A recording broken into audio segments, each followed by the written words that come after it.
Voici un exemple simple. Il s'agit de la façon dont je spécifiquement rapporte les émissions provenant de l'énergie utilisée pour faire fonctionner les serveurs informatiques. En réalité, c'est un sujet relativement exigeant, car il repose fortement sur de petits détails à prendre en compte, et cela peut donc être signalé dans des positions totalement différentes, donc dans des scopes totalement différents. Est-ce que je peux obtenir une explication ici maintenant? Tout d'abord, de manière quelque peu abstraite et concise. Si cela ne me suffit pas, je peux toujours y aller et l'expliquer à l'aide d'exemples concrets, même de notre propre entreprise. Ici, le support explique une fois de plus les principaux facteurs à prendre en compte, mais je vais simplement entrer avec un exemple concret. Nous exploitons 5 serveurs dans notre propre maison. L'énergie est achetée chez le fournisseur local d'énergie. Quelles sont les implications de cela pour le reporting? La réponse est encore détaillée. L'essentiel, nous l'avons clairement dit, cela appartient au code 2. L'infrastructure informatique dans la plupart des entreprises est plus complexe que d'avoir des serveurs. Nous exploitons également plusieurs serveurs dans le cadre d'un accord de colocation, dans un centre de données. Et là aussi, je veux savoir où les signaler maintenant. Après une brève réflexion, l'assistant en arrive à la conclusion que cela appartient au code 3, car il n'a pas de contrôle direct sur l'achat et l'utilisation de l'énergie électrique. Cela a effectivement du sens pour nous. C'est en quelque sorte la discipline royale, la gestion guidée du processus de reporting. Je vais simplement lui dire maintenant, guidez-moi à travers la création d'une divulgation de ce type.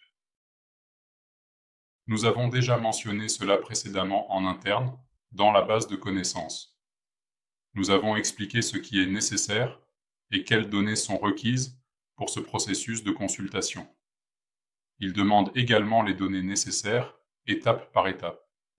La première question qu'il pose est que les données sur les gaz à effet de serre, je peux les fournir à différents niveaux d'analyse. Nous décidons maintenant ici que nous voulons le fixer par produit ou par quantité, afin que nos clients sachent exactement combien de CO2 est généré pour les quantités et les produits achetés.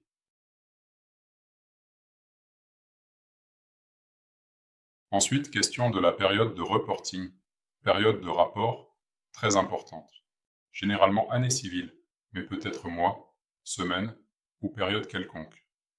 Approche calendrier. En fonction de ces infos, la question se pose de savoir dans quel scope je veux faire un rapport.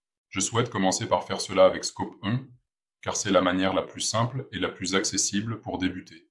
Ensuite, la prochaine explication ou question sur le sujet arrive immédiatement après sans délai.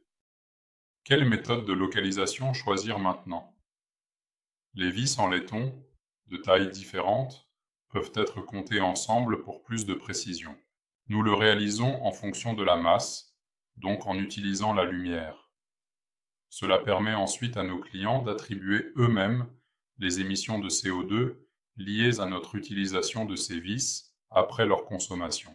Prochaine question, logiquement, quelle quantité avons-nous produite? Je vais dire que c'était 7500 kg pendant cette période.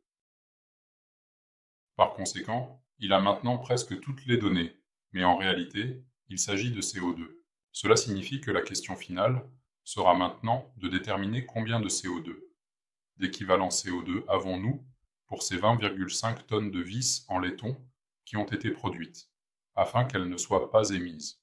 Je vais vous le dire encore une fois, je prétends que c'était 32 tonnes de CO2.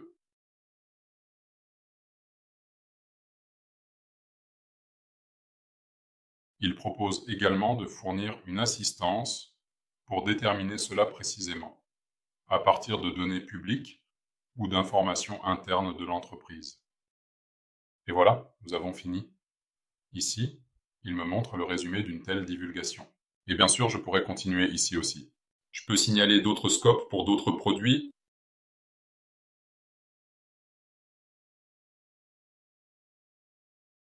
Assez pour un premier aperçu, je pense. Merci beaucoup pour votre suggestion. J'espère avoir clairement montré l'importance de l'IA dans le reporting sur la durabilité.